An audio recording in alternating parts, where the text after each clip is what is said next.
Sairam students, welcome back to the first session of chapter 8, that is static electricity.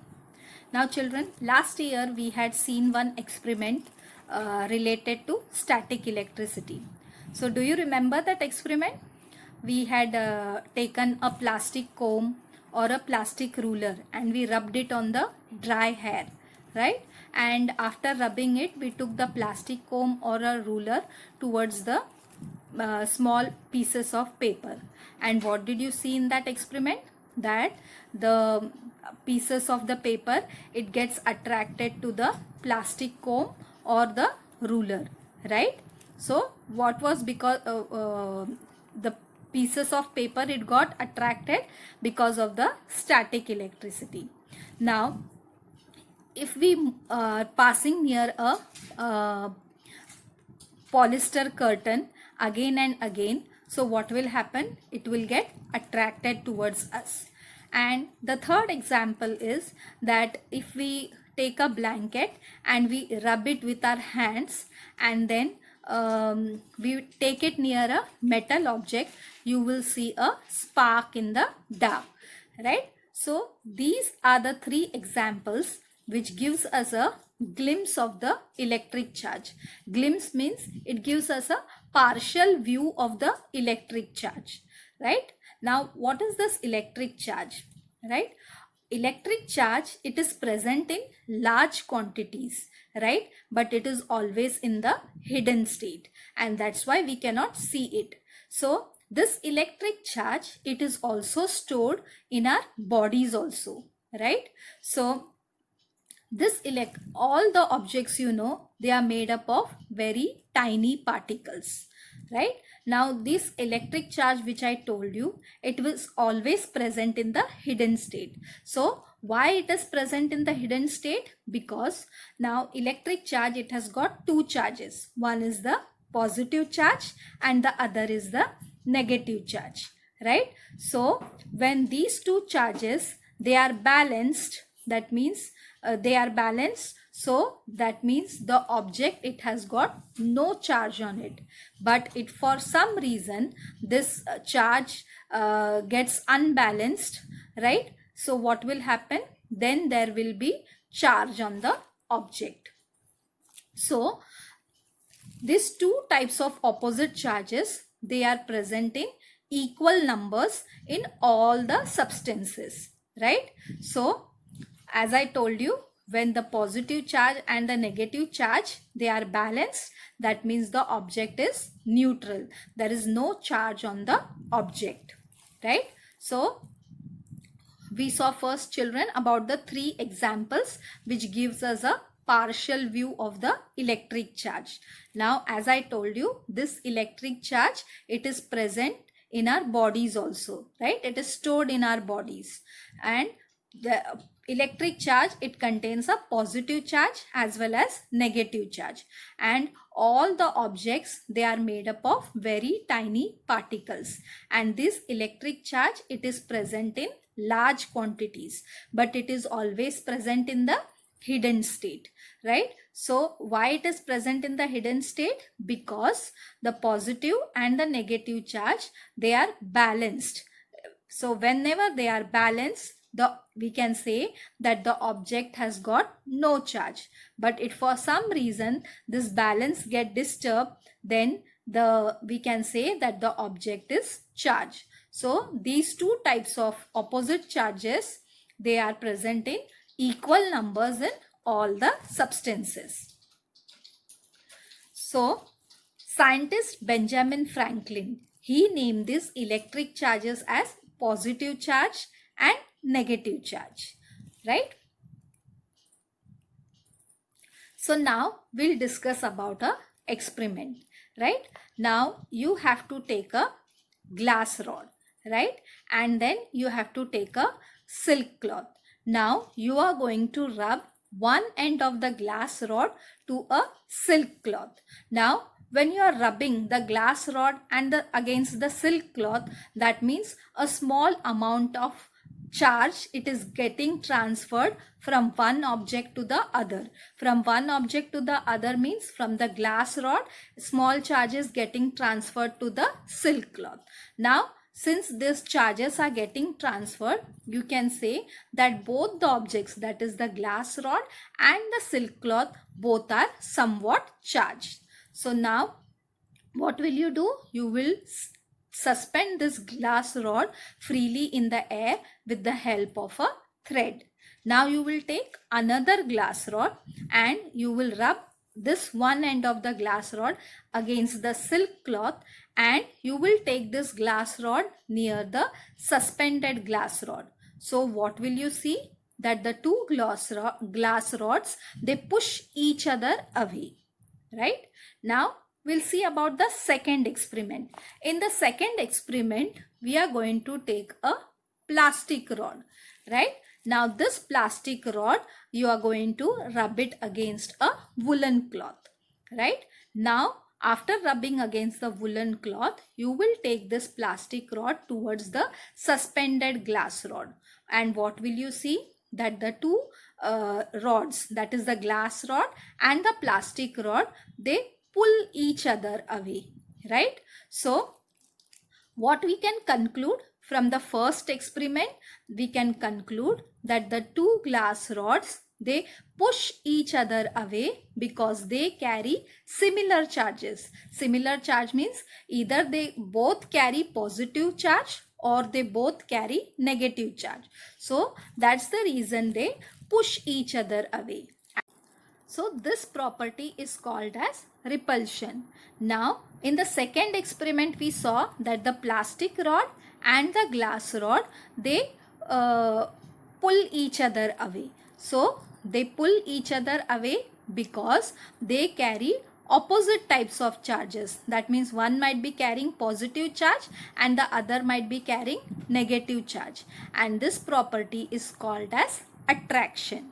So I hope students, you have understood this experiment. So we'll again discuss this experiment, children. So first experiment, what we did, we took a glass rod and we rubbed it against a silk cloth, right?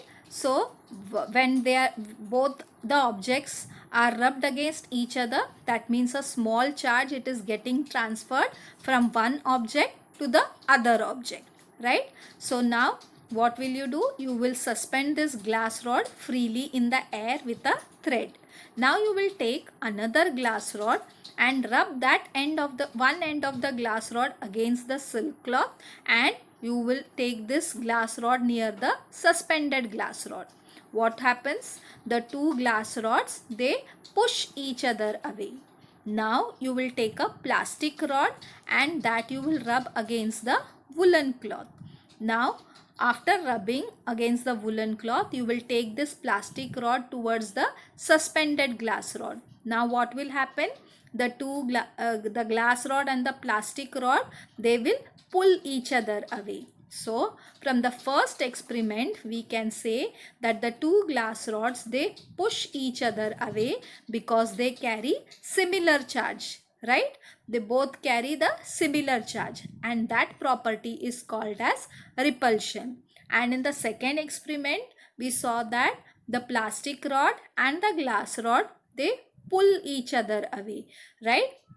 So that means they are having two opposite type of charges, and that property is called as attraction.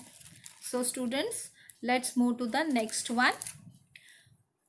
So two rods carrying similar charges push each other away. This is called as repulsion. And the rods carrying opposite type of charges get pulled towards each other. This is called as attraction. Now, what is the origin of electric charge? Now, all the substances, as I told you children, they are made up of very tiny particles. And these particles, they are made up of very tiny atoms. Now, what are these atoms? You will be studying detail in your higher standard. For now, you can just remember that each atom, it carries a stationary positive charge and a moving negative charge. Stationary positive charge means it will remain in one position only, and moving negative charge means the negative charge, it will keep on moving. So when these two charges, they are perfectly balanced, an atom is electrically neutral. That means positive charge and negative charge, they are perfectly balanced, then it is said that it is electrically neutral. So as I told you, all substances, they are made up of very tiny particles, and these particles, they are made up of very tiny atoms. Now each atom, it has got a stationary positive charge and a moving negative charge, and when these two charges, they are perfectly balanced, they are called as electrically neutral. The atom is called as electrically neutral. Now again we will see one more experiment, how this electric charge, it is generated, right? Now you can see here that there are two objects, right? Now two objects, they are being rubbed against each other, right? Now both these objects are carrying the similar positive charge and similar negative charge, right? One object is containing both types of charges, and the other object is also containing both types of charges. Now when they are rubbed against each other, what happens? The negative charge, as I told you, the negative charge is freely moving. So the negative charge, it will move from one object to the other object, right? Now when the negative charge has gone from one object to the other object, that means this object, it has become excessively negatively charged, right? And this object which is there, it has become positively charged, right? So now what happens? So one object will be carrying a positive charge and the other object will be carrying a negative charge, right?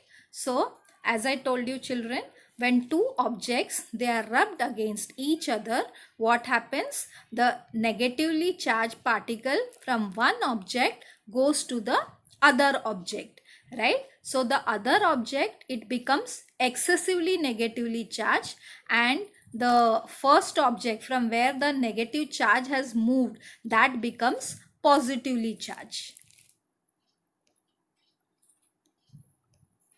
So from this experiment children, we can conclude that when two objects, they are rubbed against each other, one carries the positive charge and the other object carries the negative charge. Now around 2500 years ago, a Greek scientist, he found that the feathers, it gets attracted towards the rod of yellow colored amber, which is rubbed against a woolen cloth.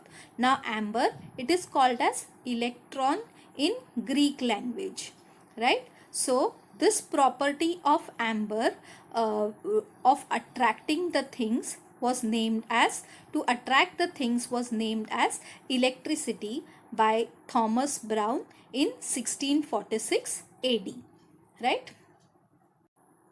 Now we'll see about frictional electricity. The electric charge which is generated by friction is called as frictional electricity. Now this charge, it is produced only at the place of friction. So that's the reason it is called as static electricity. Now this charge, it remains for a short duration on the object, right? It will be only for a short time. So these charges of the static electricity, they are absorbed in the moist air. So that's the reason these experiments, it should be performed in dry weather, that is mostly in winter. So what is frictional electricity?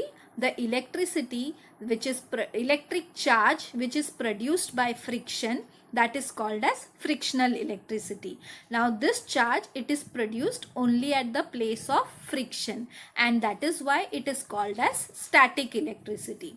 Now this charge, it remains on the object for a short while and it is absorbed in the moist air. So that's the reason these experiments, it should be performed in dry weather, mostly in winter. So children, let's recap what we have learned today. So children, first we had taken 3 examples which gives us a glimpse of the that is a partial view of the static electricity, right? So electric charge, it contains positive charge as well as negative charge, and this electric charge, it is present in large quantities, right? But it is always present in the hidden state, right? So why it is present in the hidden state? Because the positive charge and the negative charge, they are balanced on an object, so that means they are neutral. But for some reason, if the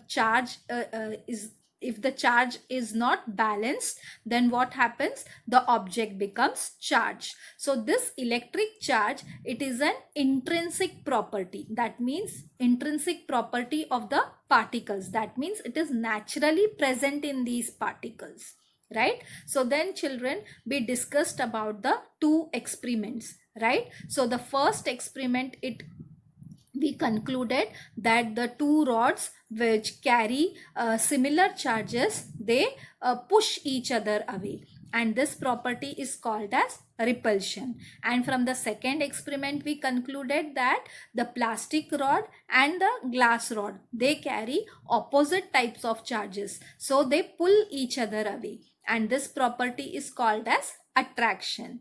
Then we saw that the scientist Benjamin Franklin, he named the electric charge as positive charge and negative charge. Then we saw about the origin of the electric charge, right? So all the substances, they are made up of tiny particles, and these tiny particles, they are made up of very tiny atoms, right? So the each atom, it is electrically neutral. That means it has got a stationary positive charge and a moving negative charge. And we saw one more experiment from which we concluded that when 2 objects, they are rubbed against each other, one becomes positively charged and the other becomes negatively charged. Then we saw about the scientist who discovered this electricity, that is Thomas Brown, right? He named this as electricity, right? Then we saw about what is frictional electricity. The electricity which is generated by friction, that is called as frictional electricity. And this frictional electricity experiments, it should be carried only in dry weather, mostly in winter, because the charges of static electricity, they are absorbed in moist air, and these charges, they remain for a short duration, right? And it is produced only at the place of friction, and that is why it is called as static electricity.